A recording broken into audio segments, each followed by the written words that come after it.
Adaptations review. Here is the definition of an adaptation in 8 parts.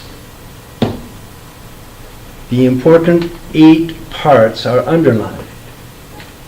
It is a structure or behavior that helps an organism survive and or reproduce. In addition to these 4 categories of adaptation, 4 other important things. Adaptation takes place in populations, not individuals, over generations, not in one's lifetime, in response to the environment. And adaptations depend on variations of traits in a population. These are the 8 things you need to know to explain what an adaptation is.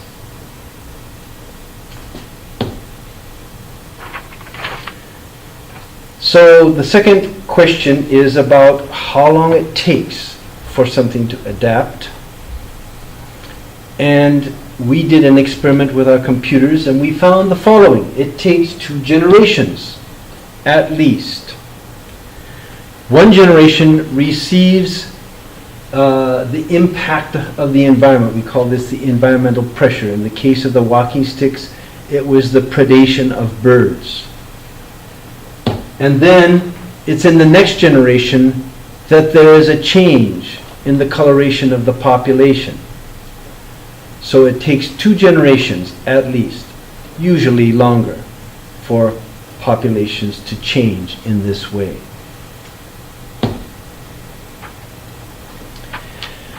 The third question asks for you to think of structural adaptations.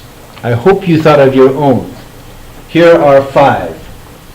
An elephant's trunk, a woodpecker's beak, a rose's smell, a paramecium's oral groove, a dandelion's parachutes. 3 of these are from the animal kingdom. I should say 2 of them are from the animal kingdom, 2 from the plant kingdom, and of course the paramecium is the produce kingdom.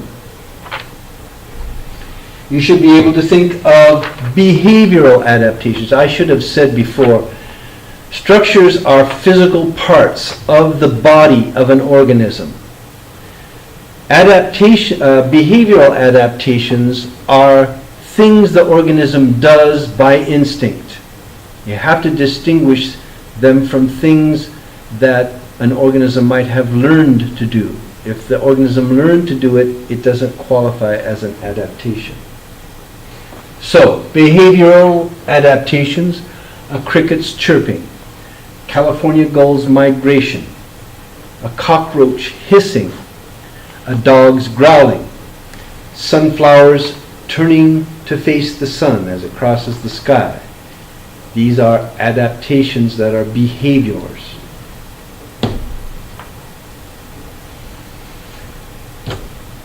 Next, we'll talk about adaptations for survival. A cricket's leg for escaping predation, a cactus's thorns to prevent being eaten, a frog's tongue for catching food, a kelp fish's camouflage to escape predators, and the kelp's holdfast. That's that kind of claw structure that grabs a rock on the bottom of the ocean to prevent it from being swept out to sea.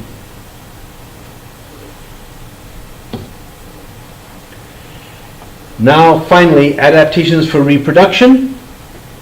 The helicopter seeds that allow the seed to travel to find a better place to grow. A peacock's tail to attract a mate. A moth's pheromone, which is kind of a chemical smell that the moths use to attract a mate. A salmon laying many eggs to hatch more babies to give a better chance of survival. And a hibiscus flower's production of nectar to attract pollinators.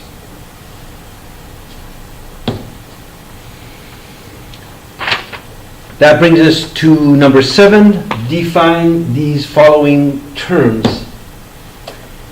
Feature. A general structure or behavior of a species.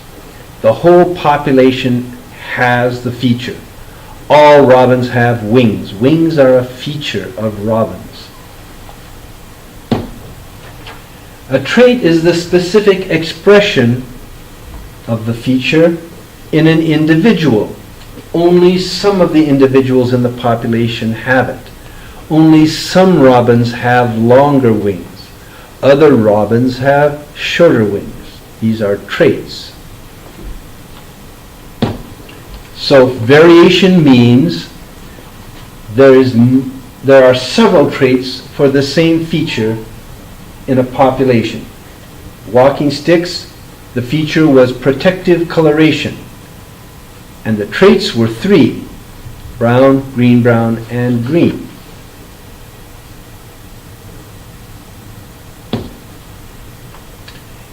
So you need to be able to tell a feature from a trait when it's presented.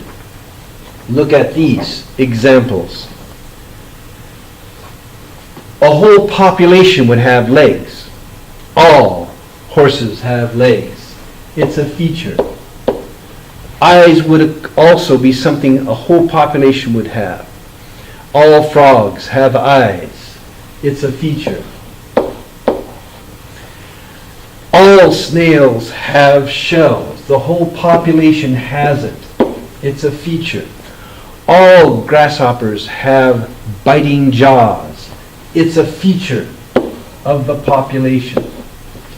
However, only some people have blue eyes. This is a trait. The population doesn't have it. Only certain individuals have it. All dogs have tails. So it's a feature of the population. Only some humans have curly hair. Therefore, it's an individual trait, not a feature. Only some people have large heads. It's an individual trait, not a feature.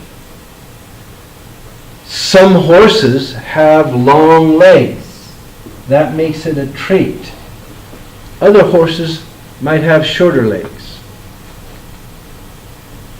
Migrations of California gulls. If it applies to the whole population, then it's a feature. But some individual gulls might go to Mono Lake. Others might go to another salt lake. So going to Mono Lake would be a trait of the California gull. Of some California gulls, of some individuals. Okay, adaptation depends on variation. The question is, be able to explain how adaptation depends on variation, using the example of our walking stick. There are 3 color variations, so that's the first step. You have variations of traits: green, brown, and brown. Second, you have environmental pressure of some kind. In this case, it was predation. And the predation kills the colors that don't blend in. That's the second step. And then the third step, the next generation resembles the survivors, the ones that do blend in. So in the wood chip pile, it was the brown that blended in the best. They're the one that survived, and when they reproduced, the next generation tended to be more brown. Adaptation depends on variation. And the next question is related. Explain why walking sticks could not adapt if there was only one color. No variation means no adaptation is possible. Take, for example, let's say all the walking sticks are green in color. Who will be eaten? Green ones. Who will survive? Green ones. Who will reproduce? Green ones. So, what will the offspring look like? They'll look green. No matter what happens, without variation, the coloration of the population cannot change. Finally, the last question deals with the fact that we have to be able to distinguish our scientific use of the word adaptation from the way we have usually used the word adapt. So a man, we say, learns to adapt to living on a desert island. Is this an adaptation? From a scientific point of view, it is not. There are 4 reasons.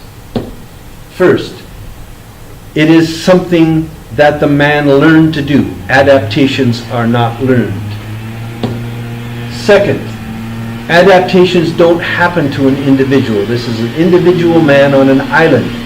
Adaptations happen to populations, not individuals. Third, adaptations don't happen in a single lifetime. They happen over generations. And finally, an adaptation is something the organism is born with. So the man wasn't born with this ability, he learned this ability. Therefore, it's not an adaptation. That concludes the review for adaptations. Thank you for watching.